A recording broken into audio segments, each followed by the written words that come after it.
महाभारत युद्ध समाप्त हो चुका था। युद्ध भूमि में चारों तरफ योद्धाओं के फटे वस्त्र, मुकुट, टूटे शस्त्र, टूटे रथों के चक्के आदि बिखरे हुए थे और वायुमंडल में पसरी हुई थी घोर उदासी। गिद्ध, कुत्ते, सियारों की उदास और डरावनी आवाजों के बीच निर्जन हो चुकी उस भूमि में द्वापर के सबसे महान योद्धा भीष्म पितामह सरसैया पर पड़े सूर्य के उत्तरायण होने की प्रतीक्षा कर रहे थे। तभी उनके कानों में एक परिचित ध्वनि सहज घुलती हुई पहुंची। प्रणाम पितामह।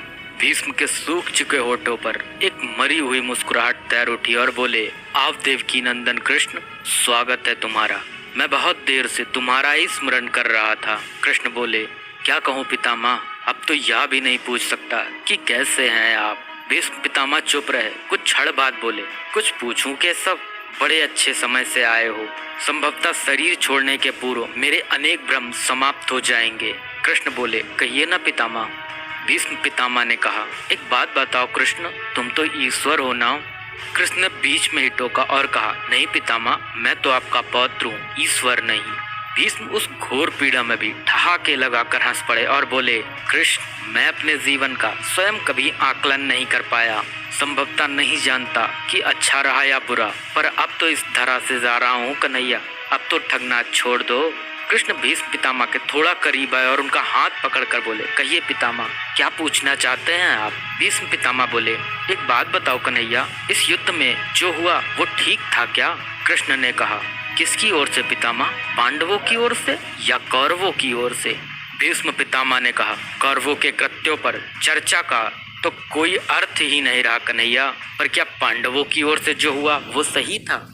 आचार्य द्रोण का वध, दुर्योधन की जंघा के नीचे प्रहार, दुशासन की छाती का चीरा जाना, जयद्रथ के साथ हुआ छल, निहत्थे कर्ण का वध, यह सब उचित था क्या। कृष्ण ने कहा, इसका उत्तर मैं कैसे दे सकता हूँ पितामह, इसका उत्तर तो उन्हें देना चाहिए जिन्होंने यह किया। उत्तर दे दुर्योधन का वध करने वाले भीम, उत्तर दे कर्ण और जयद्रथ का वध करने वाले अर्जुन। मैं तो इस युद्ध भूमि में कहीं था ही नहीं पितामह। भीष्म पितामह ने कहा, अभी भी छलना नहीं छोड़ोगे कृष्ण। अरे विश्व भले कहता रहे कि महाभारत को अर्जुन और भीम ने जीता, पर मैं जानता हूँ कन्हैया कि यह तुम्हारी और केवल तुम्हारी विजय है। मैं तो उत्तर तुम्ही से पूछूंगा कृष्ण।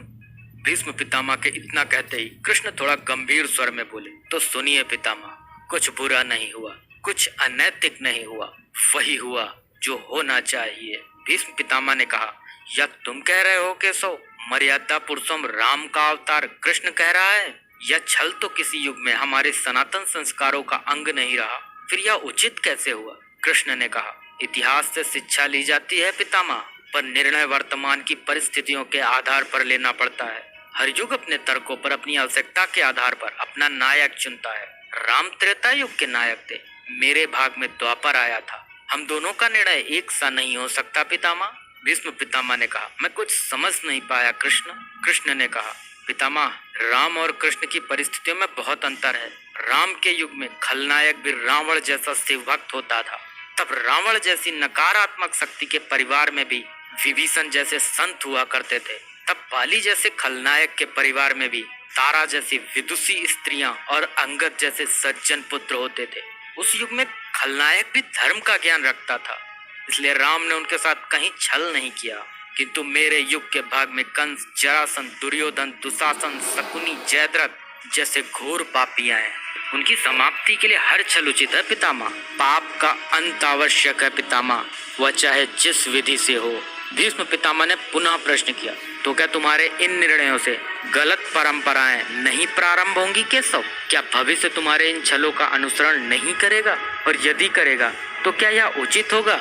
कृष्ण ने कहा, भविष्य तो इससे भी अधिक नकारात्मक आ रहा है पितामह। कलयुग में तो इतने से भी काम नहीं चलेगा, वहाँ मनुष्य को कृष्ण से भी अधिक कठोर होना होगा, नहीं तो धर्म समाप्त हो जाएगा। जब क्रूर और अनैतिक शक्तियां सत्य एवं धर्म का समूल नाश करने के लिए आक्रमण कर रही हों, तो नैतिकता अर्थहीन हो जाती है पितामह। तब महत्वपूर्ण होती है विजय, केवल विजय। भविष्य को यह सीखना ही होगा पितामह।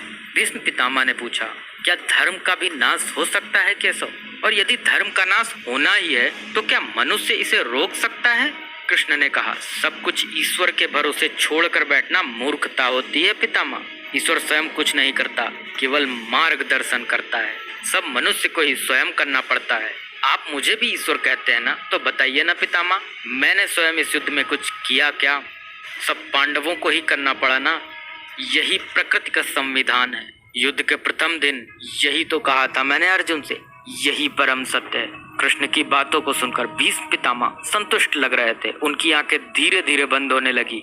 उन्होंने कहा, चलो कृष्ण, यह इस पृथ्वी पर अंतिम रात्रि है, कल संभवतः चले जाना होगा। अपने इस अभागे भक्त पर कृपा करना कृष्ण। कृष्ण ने मन में ही कुछ कहा और भीष्म को प्रणाम कर लौट चले। पर युद्ध भूमि के उस डरावने अंधकार में भविष्य को जीवन का सबसे बड़ा सूत्र मिल चुका था। जब अनैतिक और क्रूर शक्तियां सत्य और धर्म का विनाश करने के लिए आक्रमण कर रही हों, तो नैतिकता का पाठ आत्मघाती होता है। ईश्वर कुछ भी नहीं करते, ईश्वर सिर्फ राह दिखाते हैं। सब कुछ हमें ही करना पड़ता है और ईश्वर के भरोसे हाथ पर हाथ रख के बैठे रहना मूर्खता होती है।